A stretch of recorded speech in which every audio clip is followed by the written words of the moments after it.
Shalom adik-adik semua, kita ketemu lagi untuk mengikuti sekolah minggu pada pagi hari ini. Kali ini Kak Endar nggak sendirian, tapi ditemanin oleh Bom Bom. Ayo, sapa dong Bom Bom. Halo teman-teman semua. Wah, itu tadi ya, itu Bom Bom. Nah, teman kita yang hari ini akan menemani Kak Endar untuk sama-sama cerita kebenaran firman Tuhan di sekolah minggu pada pagi hari ini.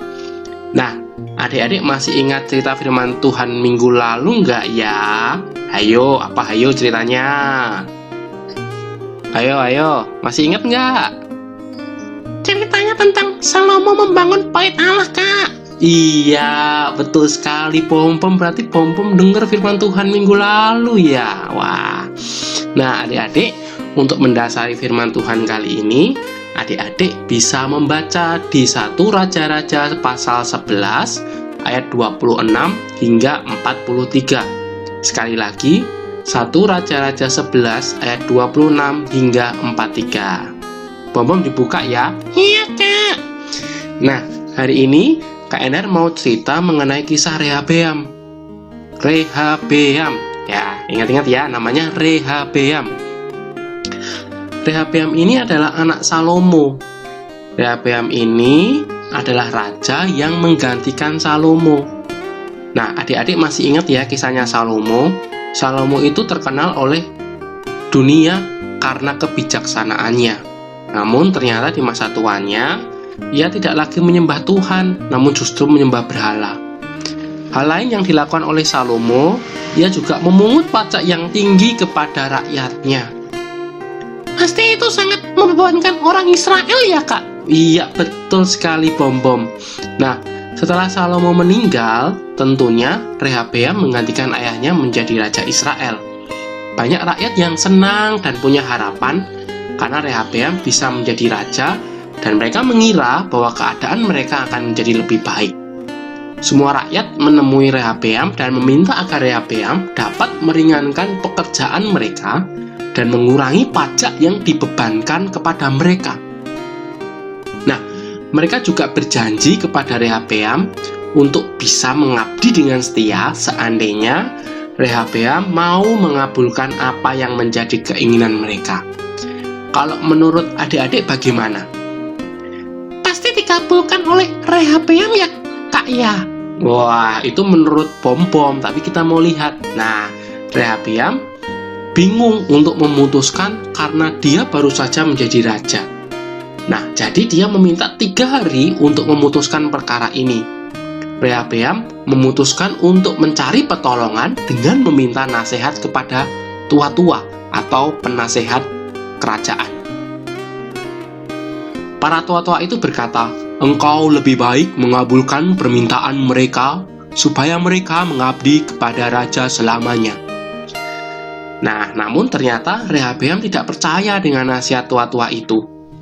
Dia justru memanggil beberapa orang muda dan meminta nasihat mereka. Orang-orang muda ini justru menasihati Rehabeam untuk menolak permintaan rakyat, dan justru malah meminta raja untuk bertindak lebih keras kepada rakyat dan menaikkan pajak. Lalu apa yang terjadi, Kak? Nah, kira-kira Rehabeam akan mengikuti nasihat yang mana ya? Kira-kira adik-adik punya jawabannya nggak? Menurut adik-adik, Rehabeam akan mengikuti nasihat para penasihat yang sudah tua itu, ataukah mengikuti nasihat teman-temannya yang masih muda? Nah, pada hari yang ketiga, saat pengumuman terjadi, Rehabeam mengumpulkan semua rakyat dan mengumumkan keputusannya.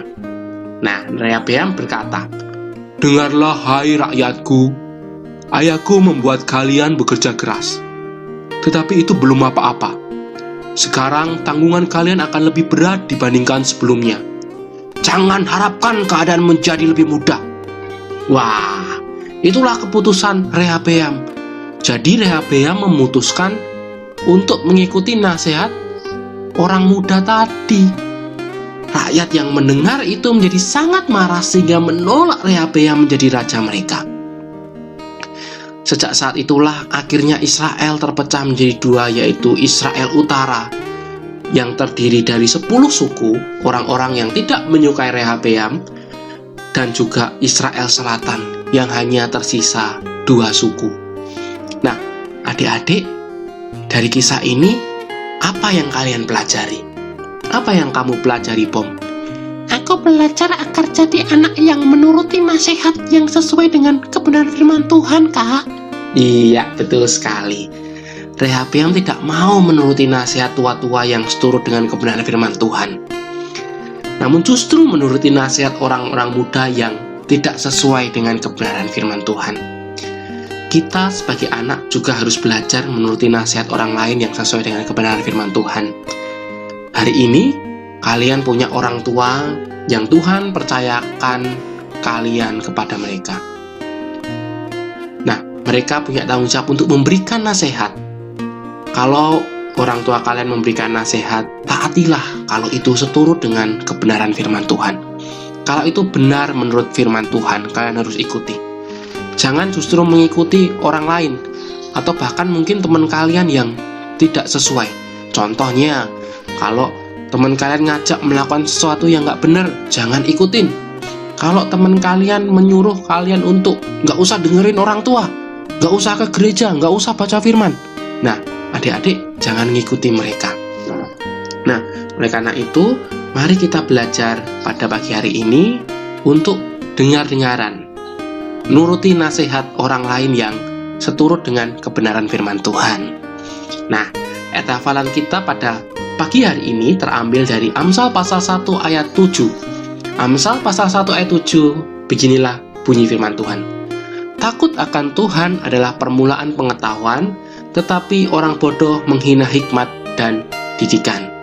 Sekali lagi, takut akan Tuhan adalah permulaan pengetahuan, tetapi orang bodoh menghina hikmat dan didikan.